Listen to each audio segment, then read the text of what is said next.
Coming back to Antia Abena issue. Dodovi, my main control. And some former woman to baby. Ghana for the better Abama. So communicate to Ghanaians the Oba Bayama. And some phone sorry in Flasamado net and sorry in Flasamadu China. I'm a better Abama. Intimodia mon policies in some way man some for I at as for and a moma dia mo pesa mo yen mo be ka kire wo mo intimo nhase na mo kire Ghana for say 2024 ye kwa akoto aba ade a wo nyina so emfa nto aba mamo enu ne hia nsamanfo no mgutafo no wote ha so mbeba beto aba ma wo sorry wuduru okwa akwa campaign ada na wuduru tafo say ya na otwa mu nkonkonko ye campaign so I will make sure say 2024 wo setafo ben so ame wo wakwa akuru atafo siye na wako no akwa ye campaign what you say to kwa policies a wo de ko ho no enu programs na de ko na ko che ho da be trans some for beto aba ma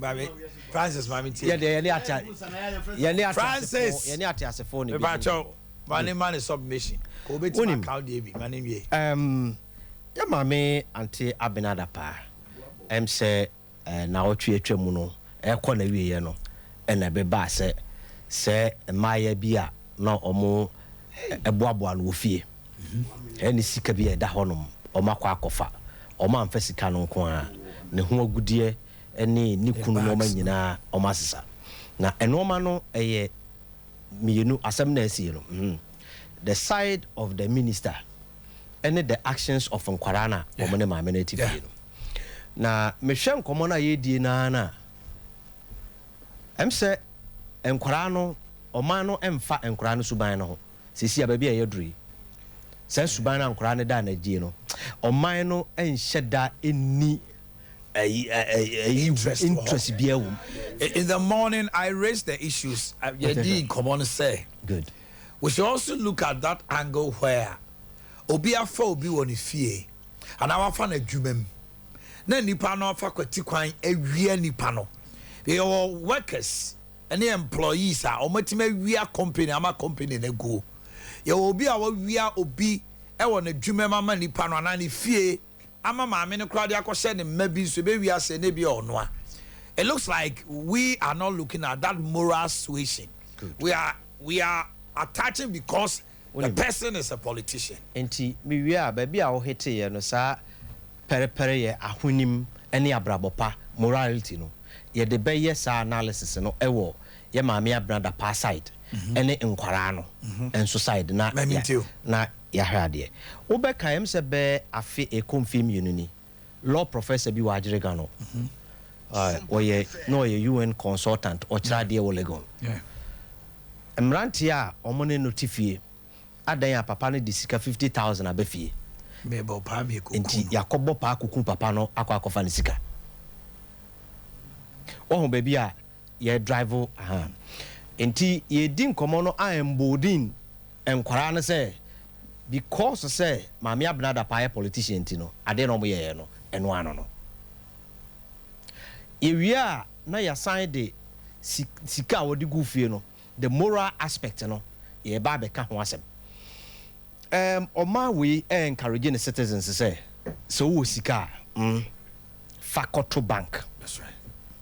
And as leaders ye encourage citizens say omo form sika nkoto bank no e wo se biansu abrabo no e da e tresa say you see he who calls for equity must come with a clean hand no correct into obi a obeso maame Abena Dapaah mu say odi ni sika egu dem na wanfa nkugu bank no over yaw to some extent or you're right odika go to me kan them say me nya sika me fa nkugu bank na odi di egu dem nenso ofa yeti hoyi me sika na egu bank no e wo se nya kakra nso to fie o so me nya ebone onya ebone aha na kakra we die so me pacho me ba enti me kakra na me de beto fie no over me kakra na me de beto fie no eno e depende e wo de me wo so de me wo e na metumi ahwe atibi e de atofie e bia wo ba me fie a wobetumi anya be 5,000 wobetumi anya be 3,000 wobetumi anya 2,000 obi sa 5,000 no sem de ko si na nim ahwe obebo mani so no a day odi and so no one day but obi so be hu sa 5,000 da me dem a ni jetre ba say no so kire say me ye adwuma we good na me ba no me metra ha e me ka say oh maame abena Dapaah o MPP ni ti no me metra ha no nyesa nanso say ye ka asem na ebia ye maame abena Dapaah asem yi beko dache asem beba susu de be susu ne no how do we situate it in the context me de no okay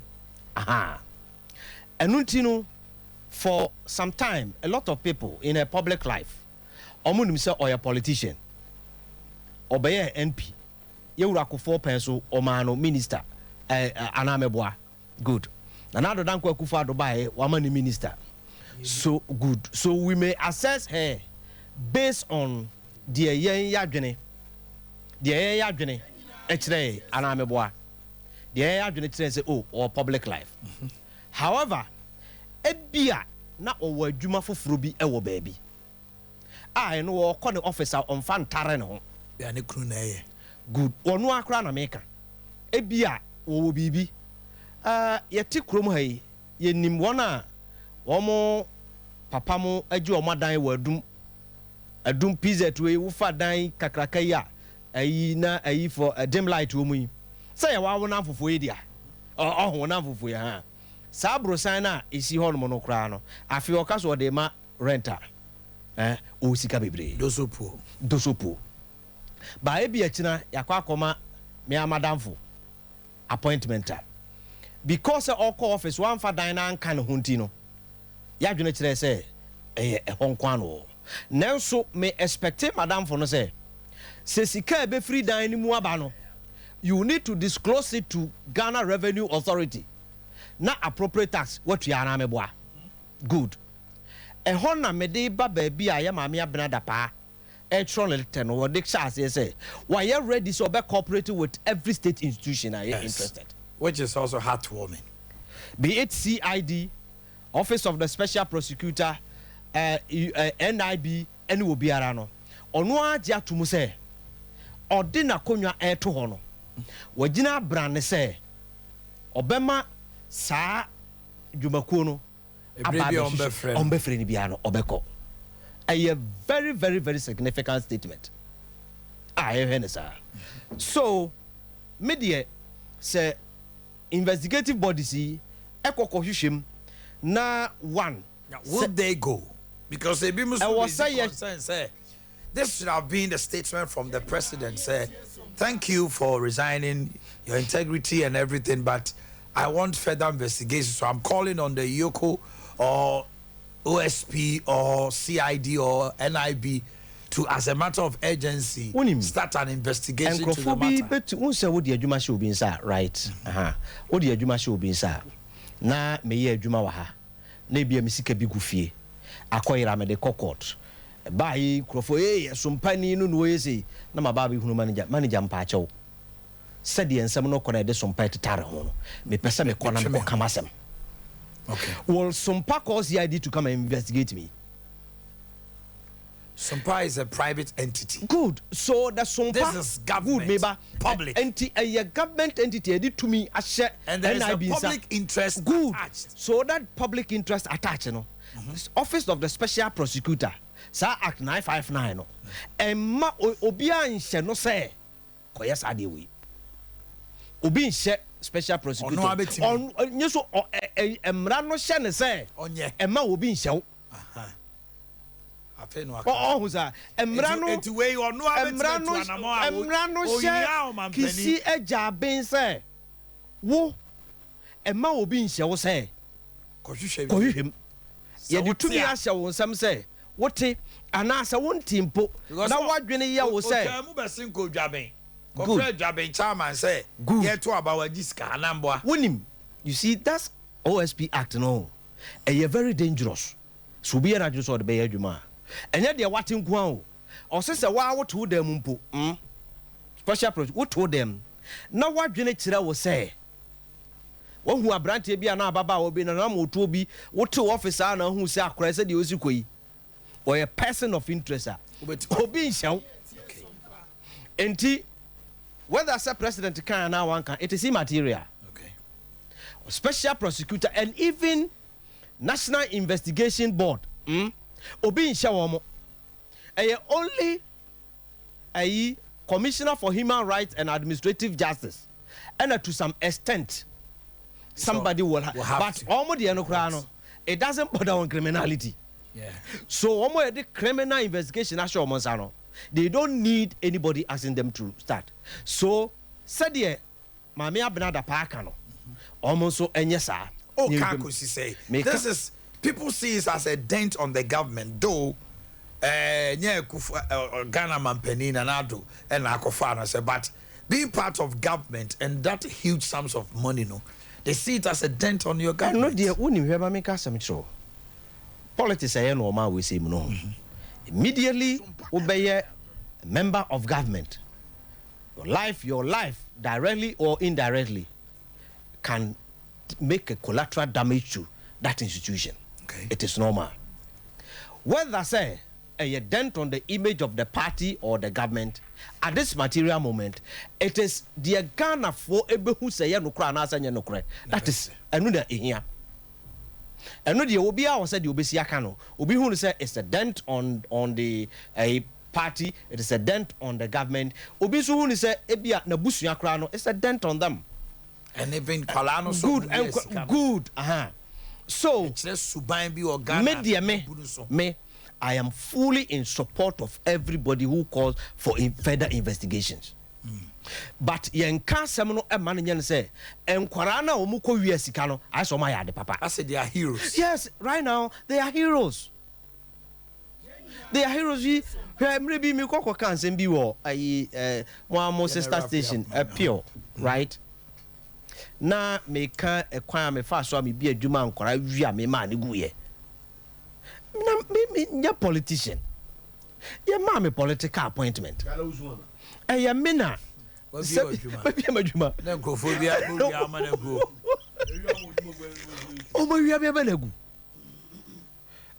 media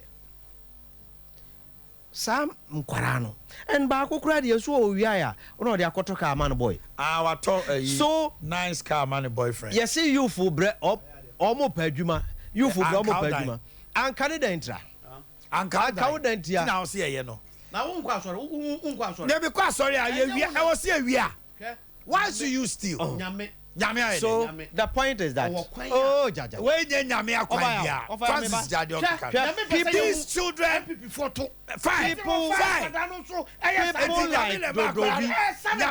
like Otia chrono which take away. People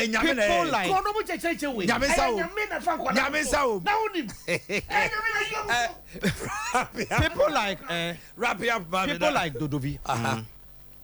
Any omo think like him. Who boni bia wa de akra ne ye no. Eno ha adwene. Ene ya ye kan. Obi afa akra bi wa adum. Wa wi ama me ni sika. Kumasi jom wa wi ani sika. So what you need to say, even if some I mean will make it sikano when to tax in podium now which is also a criminal, it doesn't warrant stealing. And I make us say, media, once the woman has opened herself up, let us all by pull on brakes. Now you state institutions or more that capacity for that investigation. No, now you musa ampasikano. One, if legitimate source and a buyer, we need to establish that. If that source, the appropriate taxes have been paid. Has it been paid? We are the foreign currency, Is it money laundering? Is it that threshold? Because let me tell you, there is no law banning anybody to keep money at home. Yeah. Good. However, you are encouraged, sir. Even so, I brought Sika Krana, Fako Bank, said the Beboa, Ama Omano, and no a moral aspect of it. But Cecilia, to do you confuse Cecilia, Ubeneska Unifi.